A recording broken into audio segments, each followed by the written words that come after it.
Vamos a leer hasta el verso 6, del 1 al 6. Dice así la Biblia: ciertamente he dado mi corazón a todas estas cosas para declarar todo esto, que los justos y los sabios y sus obras están en la mano de Dios.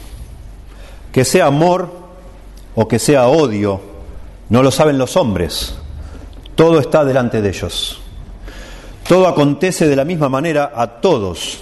Un mismo suceso ocurre al justo y al impío, al bueno, al limpio y al no limpio, al que sacrifica y al que no sacrifica. Como al bueno, así al que peca, al que jura como al que teme el juramento.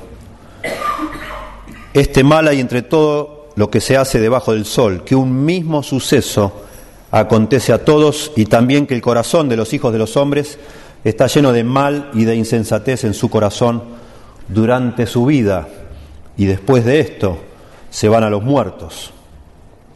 Aún hay esperanza para todo aquel que está entre los vivos, porque mejor es perro vivo que león muerto. Porque los que viven saben que han de morir, pero los muertos nada saben, ni tienen más paga, porque su memoria es puesta en olvido. También su amor y su odio y su envidia fenecieron ya, y nunca más tendrán parte en todo lo que se hace debajo del sol. Estamos estudiando ya casi por un año el libro de Eclesiastés. El escritor de este libro, sabemos nosotros, es el rey Salomón, un rey que por alguna razón al principio del libro se hace llamar Kohelet, en hebreo, que podía traducirse el predicador. Es el que junta gente para darles un sermón, esa es la idea. Por alguna razón él quiere que lo reconozcamos como el predicador. Y él nos cuenta al principio del libro que él se ha propuesto una búsqueda que le llevó toda su vida, y es encontrar el sentido de esta vida. Se ha dedicado todo su esfuerzo a tratar de encontrar el sentido de la vida. Luego de 8 capítulos ya, de estar siguiéndolo a Salomón en todas sus reflexiones y todo lo que él ha descubierto, para nosotros, sin embargo, la búsqueda de Salomón no nos ha dejado demasiado satisfechos, en el sentido de que no nos da demasiadas respuestas como uno hubiese querido. Cuando la gente pregunta o busca, investiga sobre el sentido de la vida, quisiera encontrar una respuesta simple, concreta, cortita, como una frase como para poner un póster y colgar en el dormitorio, pero no existe tal cosa. Salomón parece que ha encontrado más dificultades de las que nunca imaginó. Salomón nos da a entender, justo antes de lo que acabamos de leer, que casi no ha dormido a veces, buscando entender la soberanía de Dios, la providencia de Dios, tratando de entender por qué Dios hace lo que hace con los seres humanos. Y no lo puede entender. Y no pudo. ¿Sí? Y el libro de Eclesiastés, entonces, no es como esas novelas que uno va leyendo, o esos libros donde se plantea un problema y se va de a poquito llevándonos de la mano, y al final aparece la solución, como una novela de misterio. Para nada. No es así. Ya de alguna manera ya nos ha dado a entender Salomón cuál es la respuesta que le ha encontrado. Y esa respuesta es que realmente no se puede saber del todo por qué Dios hace lo que hace, o cómo Dios organiza o administra las cosas de este mundo. Realmente no lo podemos saber.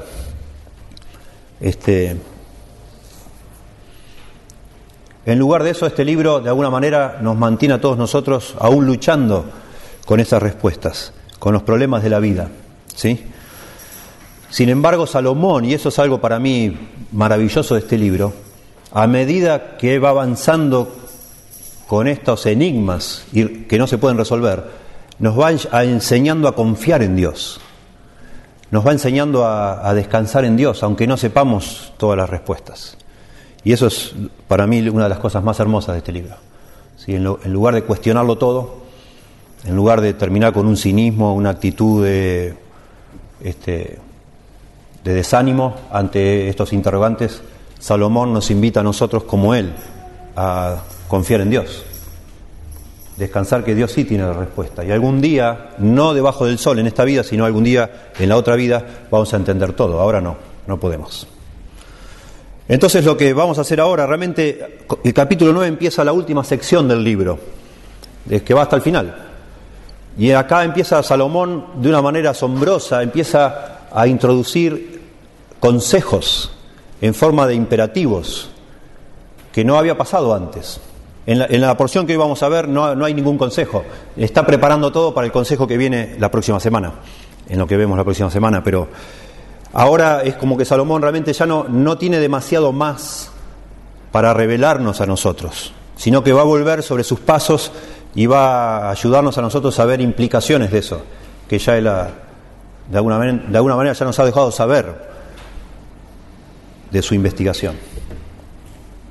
Y yo entonces decidí de alguna manera organizar este material que nos pone acá Salomón como en forma de certezas. Salomón, en medio de las no respuestas que nos da, de los interrogantes que todavía persisten, nos da ciertas certezas que son así. No hay manera de errar con eso. Y en primer lugar, lo primero que nos dice él, que no podemos entender la providencia de Dios.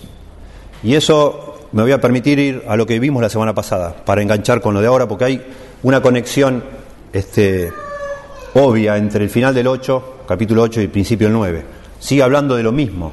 Entonces vamos a ir un poquito para atrás para establecer plantar esta bandera. No se puede saber con seguridad o entender con seguridad la providencia de Dios, cómo Dios administra su mundo. Esa es la primera certeza que nos da. Verso 16, capítulo 8. Dice: yo pues dediqué mi corazón. Noten cómo comienza el capítulo 1 del verso 9. Ciertamente he dado mi corazón a todas estas cosas. Lo mismo, ¿ven? 8:16. Yo pues dediqué mi corazón a conocer sabiduría y a ver la faena que se hace sobre la tierra, porque hay quien ni de noche ni de día ve sueño en sus ojos. Y he visto todas las obras de Dios, que el hombre no puede alcanzar la obra que debajo del sol se hace. Por mucho que trabaje el hombre buscándola, no la hallará.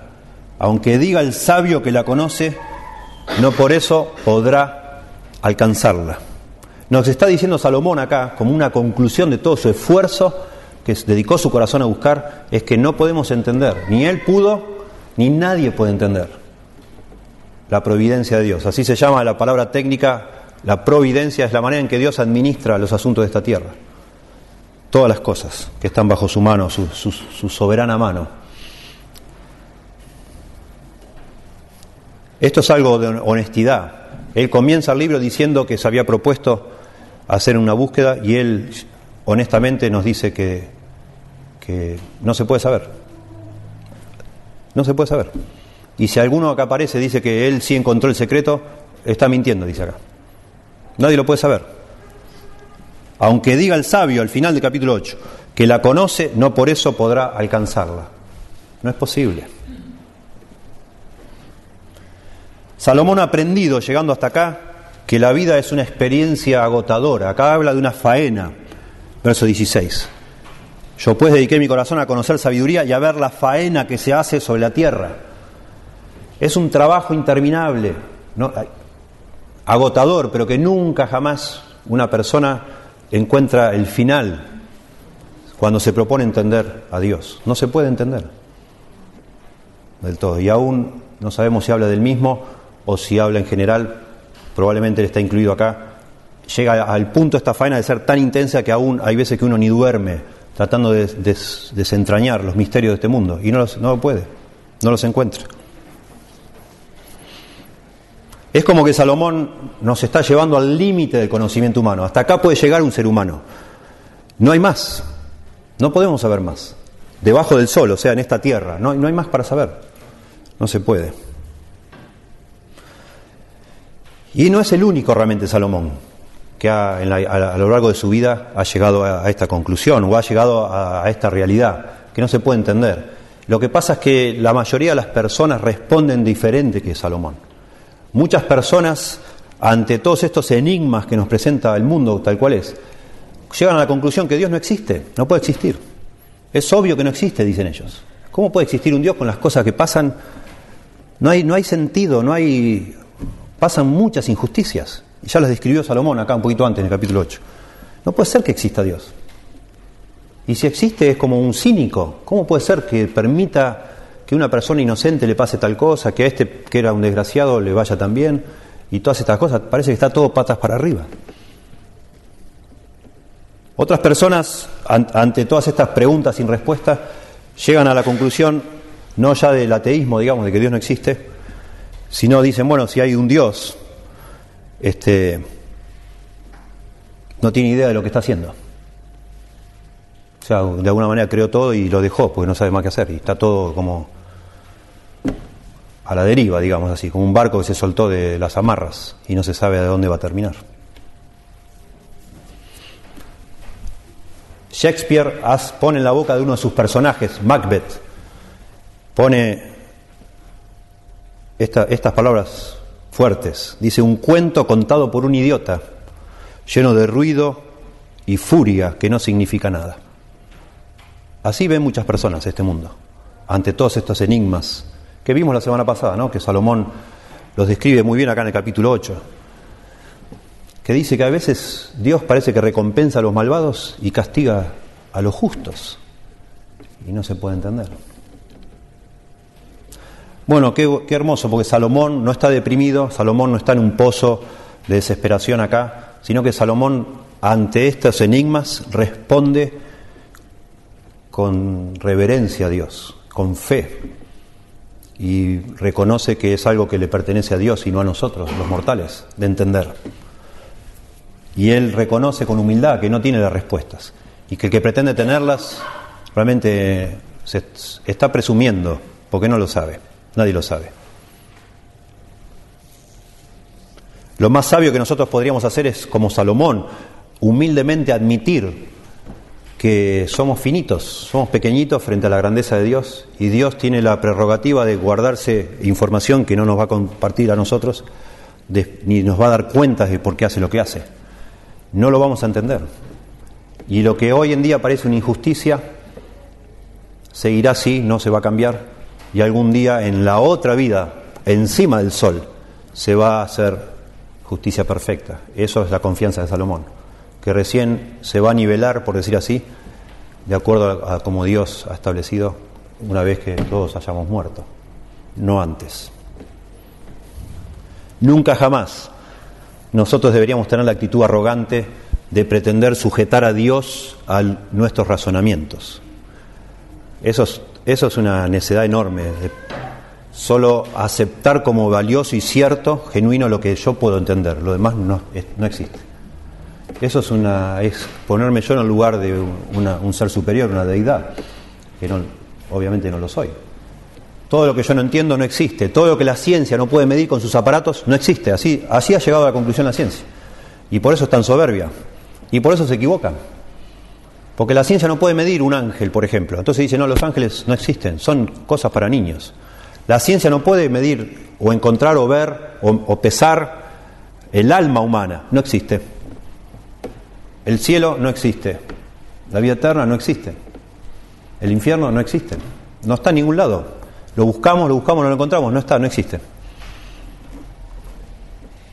Nosotros, seres humanos creados por Dios, deberíamos temer a Dios y confiar que Dios, que es infinitamente superior a nosotros, sabe lo que está haciendo. Y deberíamos, como el apóstol Pablo, ante tanta grandeza, ante tantos misterios, porque son misterios, deberíamos doblegarnos y elevar nuestro corazón en alabanza a Dios. Como dice Romanos capítulo 11, verso 33, ¡oh profundidad de las riquezas de la sabiduría y de la ciencia de Dios! ¡Cuán insondables son sus juicios!, dice Pablo, e inescrutables sus caminos, porque ¿quién entendió la mente del Señor? ¿O quién fue su consejero? Pablo llega a esta expresión de adoración después de venir analizando todo el Evangelio, mostrar en capítulo 1 de Romanos que todo el mundo merece ser condenado, todos están bajo el juicio de Dios, los que no conocen a Dios, los que no tienen Biblia como los que tienen la Biblia. Capítulo 2, los judíos están bajo el juicio de Dios. Capítulo 3, todo el mundo está bajo la condenación de Dios, todo el mundo está bajo el juicio. Pero sin embargo Dios decidió salvar a los hombres, no por la ley, sino por lo que hizo Cristo en la cruz, y desarrolla, capítulo 4 de Romanos, la salvación de Cristo, la redención o la sustitución de Cristo en la cruz, muriendo Él por nosotros. Capítulo 5 sigue con eso. Nosotros, siendo nosotros pecadores, enemigos de Dios, Dios aún así murió, Jesucristo murió por nosotros. Y así viene analizando Pablo la grandeza del Evangelio. Capítulo 6, 7 y 8 nos comienza a hablar de lo que es la santificación, cómo Dios a los que ha salvado los comienza a transformar. Y después Pablo ataca, por decir así, el problema teológico de qué hacemos con Israel. ¿Qué pasó con Israel? Entonces, si ya la salvación no es por la ley, entonces ¿para qué puso Dios la ley? ¿Para qué escogió a Israel? ¿Qué pasó ahora con Israel? Y viene analizando 9, 10 y 11 que Israel fue momentáneamente dejado a un lado para poder entonces alcanzar a toda la humanidad, no solo un pueblo, con el Evangelio. Y terminando ese análisis, Pablo termina la sección teológica del libro diciendo: oh, profundidades de las riquezas, de la sabiduría y de la ciencia de Dios. Y viene justo, inmediatamente antes de decir esto, viene hablando de la elección, que Dios a algunos escogió y a otros no, cosa que nos parece humanamente completamente injusta. ¿Cómo Dios va a elegir a alguien sí y a otros no? Pero Pablo termina diciendo, bueno, es insondable, inescrutable. ¿Quién entendió la mente del Señor? ¿Quién fue su consejero? Nadie. No, nos toca a nosotros postrarnos y adorarlo, porque Él sí sabe lo que hace, el único que lo sabe. En lugar de quedarnos frustrados con lo que no podemos entender, Salomón nos invita a descansar contentos con nuestras propias limitaciones y adorar a Dios por esa sabiduría superior. Parece que el escritor de himnos, Isaac Watts, cantamos muchos himnos de él nosotros, por ejemplo, Oh Dios, socorro en el ayer, Isaac Watts, solía escribir al final de sus himnos 2 o 3 liñitas de adoración a Dios, porque eso es lo que hace un himno, ¿no? Isaac Watts solía poner: donde falta la razón, con todos sus poderes, allí la fe prevalece y el amor adora. Donde falta la razón con todos sus poderes, allí la fe prevalece y el amor adora. Bueno, Salomón no ha llegado acá al punto de ese amor que adora, pero sí de esa fe que prevalece. Y nos está compartiendo esa fe, como vimos la semana pasada. Entonces la primera certeza es que nosotros no podemos entender la providencia de Dios. No podemos entender todo lo que Dios hace. Y se nos manda entonces a descansar en eso, en que Dios sabe lo que hace. En segundo lugar, la segunda certeza: todos, absolutamente todos, estamos en las manos de Dios. Todos. Y eso es capítulo 9, dice verso 1: ciertamente he dado mi corazón a todas estas cosas para declarar todo esto, que los justos y los sabios y sus obras están en la mano de Dios. Es interesante cuando Salomón dice que he dado mi corazón, es enfático acá, no fue todo esto un ejercicio intelectual nada más de Salomón. Él puso absolutamente todo su ser, todo, en entender a Dios, no solo una búsqueda en bibliotecas, digamos así. Por eso habla de esto del corazón, ese énfasis en toda su vida interior. Y él ha llegado a entender y declara todas estas cosas, que todas las personas están en las manos de Dios. Acá menciona solo al justo, los justos y los sabios y sus obras, pero por lo que sigue diciendo está hablando de absolutamente todas las personas, están en la mano de Dios. Eso es una certeza. En otras palabras, al final del capítulo 18 hablaba de las obras de Dios, todo lo que Dios hace. Salomón tiene la fe de que todo lo que sucede en este mundo está bajo el control de Dios. Y todas las personas están en la mano de Dios. Eso es una certeza. En la Biblia la mano de Dios se utiliza de varias maneras. Es una metáfora, obviamente. Dios no tiene manos. Estar en la mano de Dios puede ser estar bajo su cuidado, bajo su supervisión soberana, en su amor, en su control, pero también bajo su juicio. La mano de Dios se usa de varias formas en la Biblia. Recién meditamos en la lectura en el Salmo 95, verso 7, dice que somos pueblo suyo y ovejas de su mano. La idea que estamos en la mano de Dios. Y por supuesto en ese contexto del Salmo está hablando como algo que es un consuelo, una seguridad, una certeza que nos da paz a nosotros. Dios nos está protegiendo como ovejas inseguras, indefensas, pero que están en la mano de Dios, que las cuida. Bueno, acá en el contexto que está Salomón explicando esto de estar en la mano de Dios, porque está hablando de la providencia de Dios, significa más vale que estamos bajo la supervisión de Dios. Todos los seres humanos estamos bajo la supervisión de Dios, bajo el control de Dios, de alguna manera. Dice un hombre llamado Thomas Moore, dice: sin importar lo que hemos hecho en la vida, o a quién hemos conocido, o qué lugar ocupemos en la sociedad, cada uno está en las manos de Dios. Y Dios decide por cada uno de nosotros lo que será de nosotros a lo largo de nuestra vida. Hay un himno viejo, acá yo creo que cantábamos hace años: el mundo entero está en sus manos. Dice, y es cierto, el mundo entero está en las manos de Dios. Es lo que la Biblia nos enseña, dándonos a entender que está todo bajo su control. Nada escapa a su control. Para los creyentes esto es sinónimo de seguridad. Cuando Jesucristo quiere hablarnos de la seguridad de la salvación, usa esta metáfora. Juan capítulo 10, ¿se acuerdan? Mis ovejas oyen mi voz, dice Jesús, y yo las conozco y ellas me siguen, y yo les doy vida eterna y no perecerán jamás. Mi Padre que me las dio es mayor que todos, y dice, y nadie las puede arrebatar de la mano de mi Padre. Estamos en la mano de Dios. Somos ovejas de su prado, criaturas que estamos en su mano, y eso nos da seguridad, nos da consuelo. Sin embargo, la Biblia también dice, horrenda cosa es caer en manos del Dios vivo. Hebreos, libro de Hebreos, capítulo 10, verso 31. Por un lado, nos da consuelo, está en la mano de Dios. Por otro lado, a cierta gente le debería dar terror estar en la mano de Dios.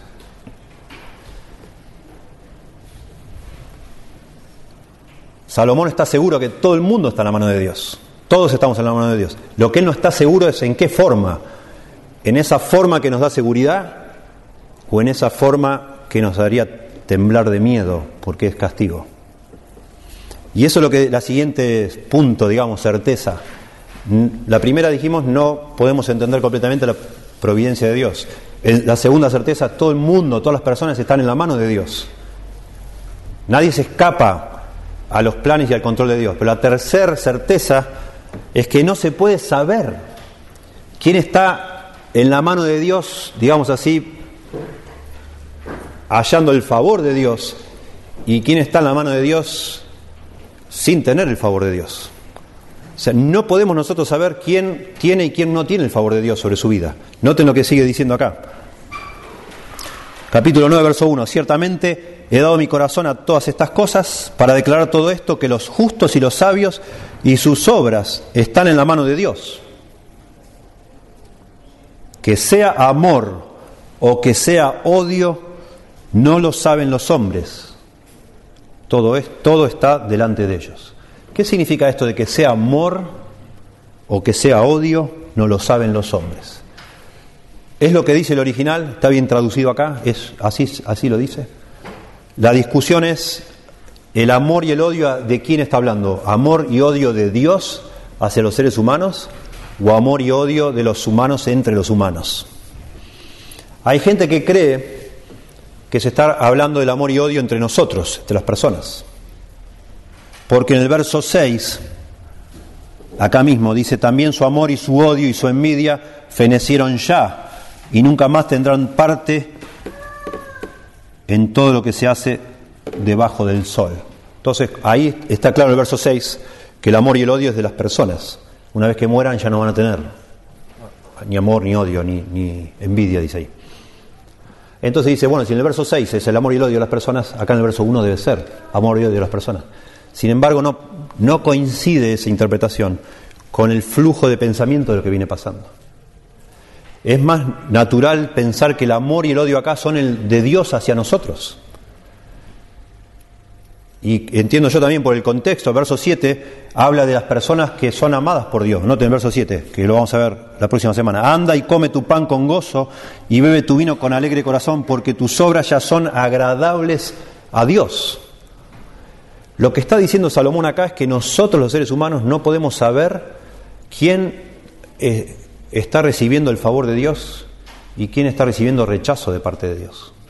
No lo sabemos. No lo podemos saber. Amor, se usa esa palabra, amor y odio en la Biblia para referirse a la aceptación de parte de Dios o el rechazo de parte de Dios. Acuérdense en Romanos, justamente Pablo hablando de cómo Dios escogió a algunos para salvar y otros no, y usa el ejemplo de Jacob y Esaú, que eran mellizos, y dice: a Jacob amé, pero a Esaú aborrecí. Es la misma palabra para odio. A Jacob amé, lo escogí para salvación, y a Esaú no lo escogí, lo aborrecí. Lo que está diciendo Salomón es que nosotros, o él por lo menos, no puede saber quiénes están bajo el favor de Dios y quiénes no están bajo el favor de Dios. No se puede saber en esta tierra. Por eso dice, terminando el versículo 1, dice: todo está delante de ellos. Y esa frase delante en el hebreo se puede usar no solo en forma física de estar frente a alguien, sino en forma temporal, como que algo que más adelante se va a saber. Y eso es lo que significa acá. Algún día se va a saber quiénes encontraron el favor de Dios y quiénes el rechazo de parte de Dios. Pero ahora no se puede saber. Y la razón la explica el verso siguiente. Noten ustedes, verso 2. Todo acontece de la misma manera a todos. Un mismo suceso ocurre al justo y al impío, al bueno, al limpio y al no limpio, al que sacrifica y al que no sacrifica, como al bueno, así al que peca, al que jura, como al que teme el juramento. Este mal hay en todo lo que se hace debajo del sol, que un mismo suceso acontece a todos. Lo que está diciendo Salomón es que por la circunstancia de la vida es imposible saber a quién ama a Dios y a quién no ama a Dios. Porque a todos les pasan las mismas circunstancias. Y es como un aspecto diferente de lo que venía hablando antes. En el capítulo 8 venía diciendo que él se dio cuenta que al malo no siempre se le castiga y al bueno no siempre se lo premia. A veces no se castiga al malo y a veces no se premia al bueno. Incluso llegó a decir en el capítulo 8 que a veces a los malvados les suceden cosas como si fueran justos y a los justos les suceden cosas como si fueran malvados. Ahora lo que está diciendo es que a todo el mundo le sucede lo mismo. Y no podemos saber, decir, bueno, mirá cómo está prosperando. Seguramente Dios le agrada a este hombre y por eso le bendice tanto. Es imposible. O decir, mirá cómo sufre esta persona. Seguramente Dios lo ha rechazado, como pensaban los amigos de Job. No, porque a todos les pasa lo mismo.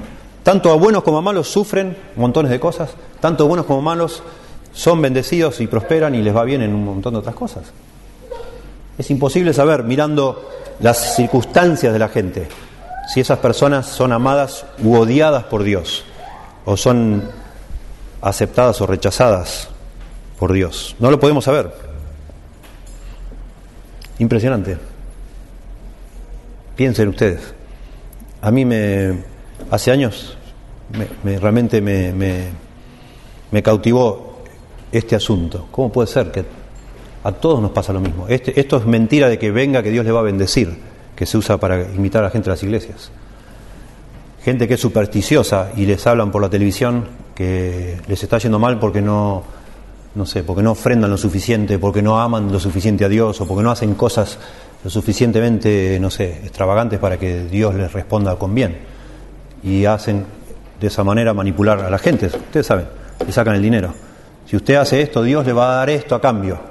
Pero la verdad no es así. Nadie puede jamás saber, según lo que observó Salomón y lo que todos nosotros conocemos en la vida, nadie puede saber qué es lo que va a hacer Dios mañana con cada uno de nosotros. Algunos puede ser que nos bendiga, otros puede ser que no. Sí, el Nuevo Testamento, no los quiero confundir, el Nuevo Testamento dice que a los que aman a Dios todas las cosas les ayudan a bien. Pero eso, todas las cosas, incluye todas las cosas. Una enfermedad, una muerte, un problema financiero enorme, de todo, un terremoto, perder todo lo que tenés. Lo que te dice que te ayuda todo para bien y que Dios de alguna manera tiene un plan detrás de todo lo que te pasa para bendecirte si sos un hijo de Dios. Pero nunca te dice que si vos sos un hijo de Dios vas a quedar libre de cualquier problema y te va a empezar a ir fenómeno en la vida. No lo dice. Y nunca lo hizo así Dios.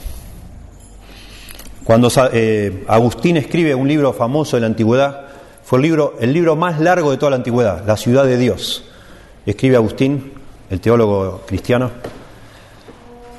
Y él hace es una especie de teología, el libro de la ciudad de Dios, mostrando que hay dos clases de ciudades, la ciudad del hombre y la ciudad de Dios. Una es terrenal y otra es celestial, etc. Pero él al principio, casi todo su énfasis es defender a los cristianos de la persecución de los paganos. Había habido un reflote del paganismo en el Imperio Romano, y los paganos, como ya estaba Roma, estaba a punto de colapsar el Imperio Romano, que pensaban que nunca, jamás iba a caer. Los paganos estaban diciendo que la razón por la cual el Imperio Romano estaba por colapsar es porque los dioses estaban enojados, porque los cristianos habían quitado todas las estatuas, todos los ídolos de todas partes, los lugares públicos, y los dioses de alguna manera estaban tomando venganza contra los romanos. Y entre otras cosas, los paganos decían: es evidente que el Dios de ustedes no es el Dios verdadero, porque a ustedes los persiguen, a ustedes los matan, a ustedes se enferman, a ustedes les pasa un montón de cosas, que si realmente el Dios de ustedes, del cristianismo, fuera el verdadero, no pasarían esas cosas ustedes, ¿no se dan cuenta? No sean tontos, decían los paganos. Y San Agustín contesta, y dice Agustín: miren, si por ser cristianos se nos garantizara que todo nos va a salir bien, que a partir de ser segundo cristiano todo andaría sobre ruedas, entonces comenzaría una locura.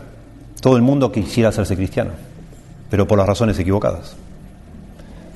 Si Dios nos garantizara que por ser sus hijos, por ser creyentes y por amarnos Él, todo nos saldría bien, todo el mundo quisiera creer en Dios, ¿verdad? Y todo el mundo lo buscaría. Pero a Dios no se lo puede buscar así. Y Agustín dice: imagine, yo no puedo creer, dice él, que alguien sea amigo de otra persona solo porque está interesado por los regalos que esa persona le pueda dar. Eso no es amistad, eso es interés. De la misma manera, dice, Dios no va a permitir nunca que alguien le busque por lo que Dios le pueda dar de beneficio, sino que debemos buscarlo por lo que Dios es. Bueno, Salomón no elabora esto acá, no esa es la elaboración de Salomón, pero sí muy interesante. En el capítulo anterior, Salomón reflexiona de cómo puede ser que no se haga justicia en esta tierra. Y la semana pasada respondimos, con el Nuevo Testamento en la mano podemos responder, que si Dios hiciera justicia como Salomón hubiese querido, todos estaríamos muertos. Y ahora Salomón reflexiona de por qué a todo el mundo le pasa lo mismo.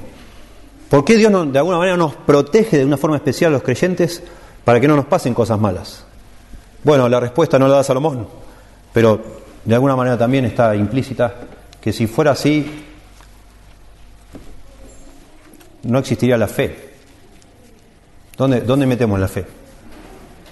No necesitamos fe, porque empezaríamos todos a seguir a Dios por interés. Y hasta nuestro propio corazón, que es engañoso, no sabría a ciencia cierta por qué ama uno a Dios. Si lo ama por lo que Dios es, por lo que Dios hizo, o por los beneficios que Dios nos da. Estaríamos todos confundidos nosotros, si realmente tendríamos o no tendríamos verdadera fe en Dios.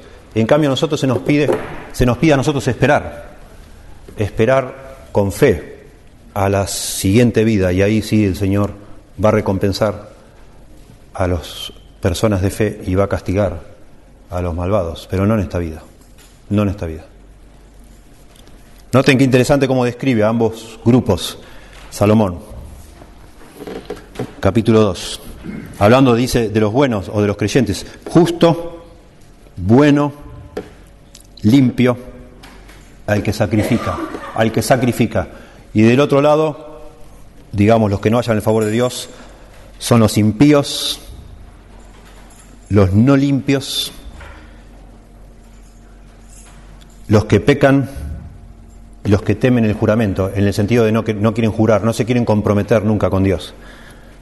Interesante. Sin embargo, a todos les pasa lo mismo. Como que no vale la pena ni ser limpio, no vale la pena jurar, no vale la pena ser justo, no vale la pena hacer sacrificios, porque te va a pasar lo mismo que le pasa al que no hace nada. ¿Sí? Ahí entra la fe otra vez. Lo hacemos porque Dios lo pide y creemos en Dios. Y algún día el Señor sabrá, pero no se puede en esta tierra saber si estamos o no estamos. Nadie puede saber, nadie que me ve a mí dice: oh, wow, este hombre, si la mano de Dios está sobre este hombre, mira vos, todo le va sobre ruedas. No necesariamente. Ni lo mismo con usted. Y al final, y Salomón ahora engancha con lo que sigue, al final todos vamos a morir de la misma manera, tanto los justos como los injustos, los buenos, los malos, los que sacrifican, los que no, morimos igual. No se nos da una muerte diferente, ni se nos alargan los días, nada, al final todos mueren. Y eso es, dice él, es un gran mal. Verso 3, este mal hay entre todo lo que se hace debajo del sol, que un mismo suceso acontece a todos, y también que el corazón de los hijos de los hombres está lleno de mal y de insensatez en su corazón durante su vida, y después de esto se van a los muertos, todos. Y esta es la cuarta certeza: no hay ni una sola persona que merezca vivir con el favor de Dios. Es lo que está diciendo acá. Cuando dice que hay un mal sobre este mundo, que a todo el mundo le sucede lo mismo, tanto justos como injustos, pero continúa y dice, verso 3, y también que el corazón de los hijos de los hombres está lleno de mal y de insensatez en su corazón durante su vida. Y después de esto se van a los muertos. De alguna manera, y esto ya lo ha mencionado Salomón, esta es la razón por la cual vivimos como vivimos y el mundo es como es. Porque no hay una sola excepción, salvo Jesucristo. Todos los hombres estamos llenos de maldad, todos. Y no merecemos que Dios nos ame, como estaba reflexionando antes. Nadie lo merece. No es algo que merezcamos. Si lo recibimos es algo por pura gracia, pero no lo merecemos. Y eso, según Salomón, es un mal, que en este mundo está solamente habitado.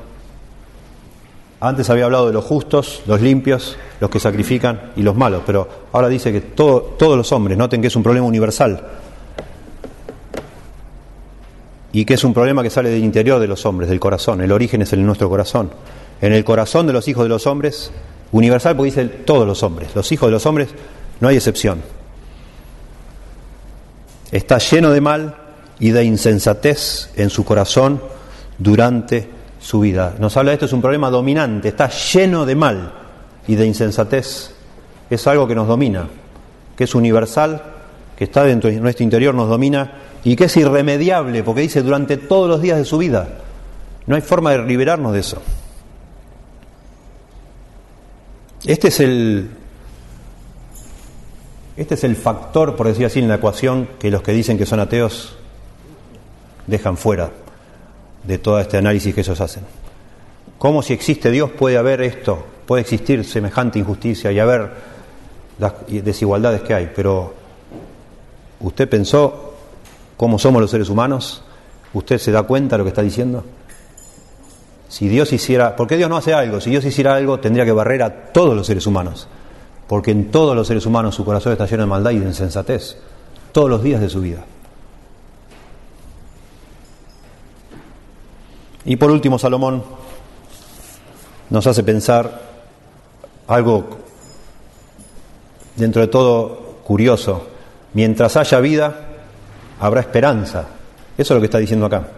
Esa es la forma, mientras hay vida hay esperanza, es nuestro dicho. Pero lo está diciendo con otras palabras, pero es lo que está diciendo, noten. Porque termina hablando de la muerte, verso 4 dice, aún hay esperanza para todo aquel que está entre los vivos, porque mejor es perro vivo que león muerto. Porque los que viven saben que han de morir, pero los muertos nada saben, ni tienen más paga, porque su memoria es puesta en olvido. También su amor y su odio y su envidia fenecieron ya, y nunca más tendrán parte en todo lo que se hace debajo del sol.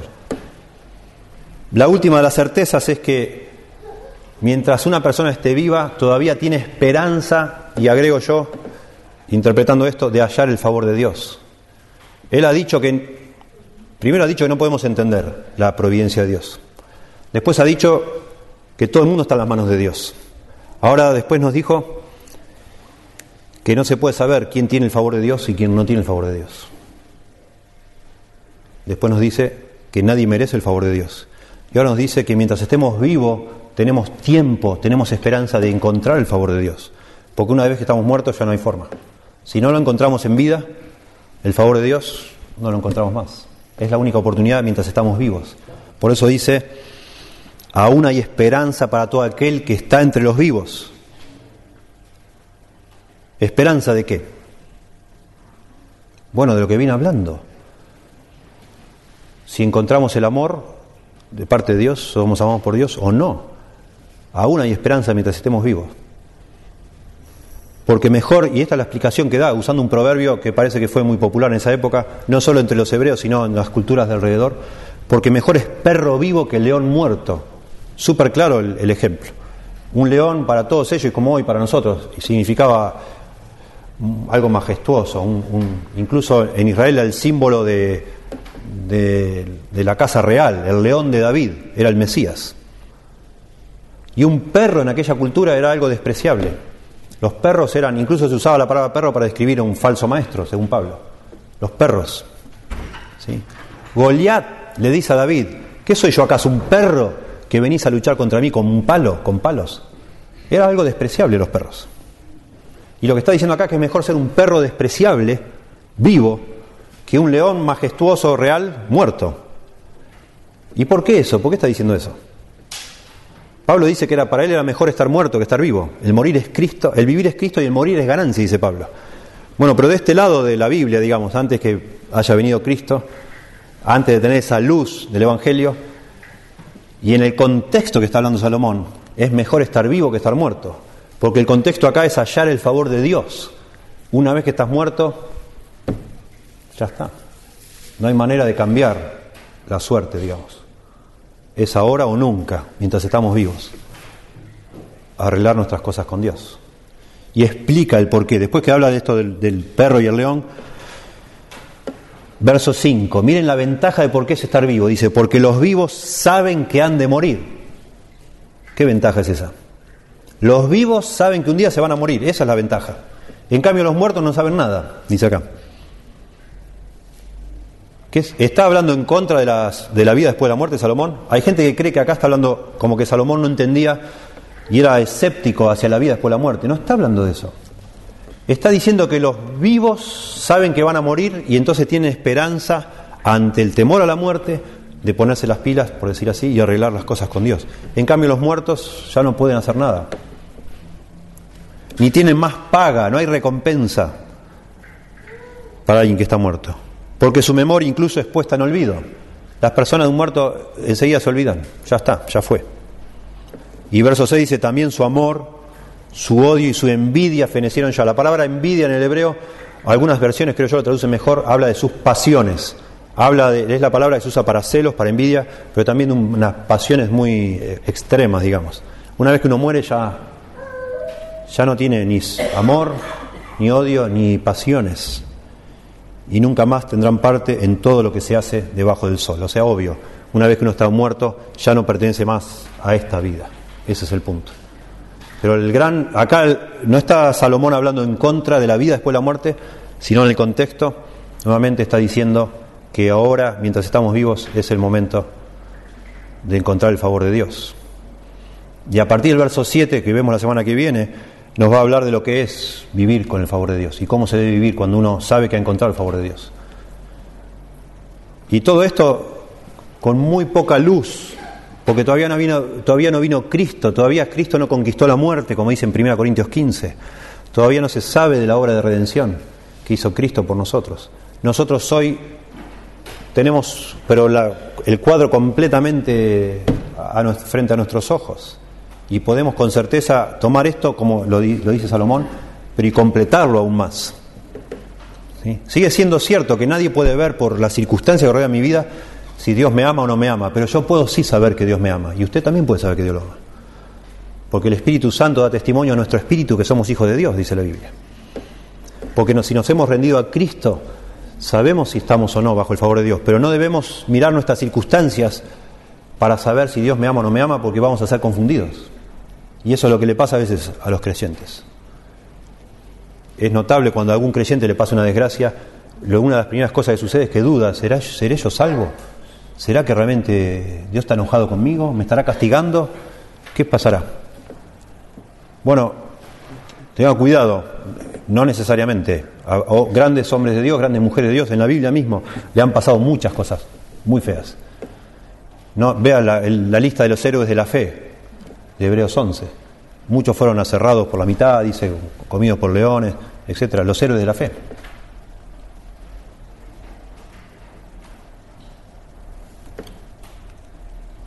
En Apocalipsis 14:13, terminamos con esto, dice: Oí una voz, dice el apóstol Juan, oí una voz que desde el cielo me decía, escribe, bienaventurados de aquí en adelante los muertos que mueren en el Señor. Sí, dice el Espíritu, descansarán de sus trabajos porque sus obras con ellos siguen. Bienaventurado desde ahora en adelante, dice, los muertos que mueren en el Señor. Y ese es nuestro caso, si hemos confiado en Cristo como nuestro Salvador. Gracias a Dios. Me fascina tener un libro como Eclesiastés, que nos hable de una manera tan cruda y real de lo que es la vida bajo el sol en este mundo. Y a pesar de que Salomón no tenía el Nuevo Testamento en mente cuando escribió, no lo conocía, y así Dios ha querido revelarse en forma progresiva, a pesar de eso, no deberíamos desestimar estas verdades. Nos ayudan y mucho a interpretar el mundo que nos rodea, las cosas que nos pasan, las cosas que otras personas dicen. Y bueno, así es este mundo todavía, aún después de la venida de Cristo, sigue siendo así, sigue siendo un misterio para nosotros cómo Dios hace las cosas. Las desgracias que solemos presenciar en la vida de muchas personas y familias no necesariamente tienen explicación, y deberíamos cuidarnos de pensar que porque somos cristianos y tenemos la Biblia podemos explicar todo. No podemos, ni debemos. Eso pertenece a Dios. Nos debemos confiar y animar a la gente a que confíe en Dios y confiar nosotros, ¿sí? Y tenemos que tener mucho cuidado también de querer interpretar nuestras circunstancias. Ni podemos interpretar la del otro, ni siquiera las nuestras a veces, pensando, oh Dios, me ascendieron en el trabajo, Dios está contento conmigo, o me pasó esto mal, Dios está enojado por algo conmigo. No, trate de evitar ese tipo de razonamientos, no tienen mayor sentido. Señor, damos gracias por tu palabra, pedimos que la apliques a nuestro corazón, sobre todo el punto referido a la realidad de nuestro corazón, que está lleno de maldad y de insensatez todos los días de nuestra vida, y que eso hace que la única manera de que hallemos favor ante tus ojos es por lo que hizo otro, que sí es puro, que sí es justo, que sí es bueno como Jesús. Que tú, Señor, nos des luz, por favor, para entender la situación real en la que estamos y podamos abrazarnos a Jesucristo como la única manera de encontrar favor ante tus ojos, de recibir tu gracia, tu perdón, tu aceptación, y estar recién en los brazos de Jesús, recién ahí tranquilos de que cuando nos busque la muerte vamos a ser bienaventurados, porque tú te tenemos a ti como nuestro Salvador, Señor. Por favor, ayúdanos a aplicar esto a nuestras vidas, a nuestro corazón, en el nombre de Jesús. Amén. Muy bien.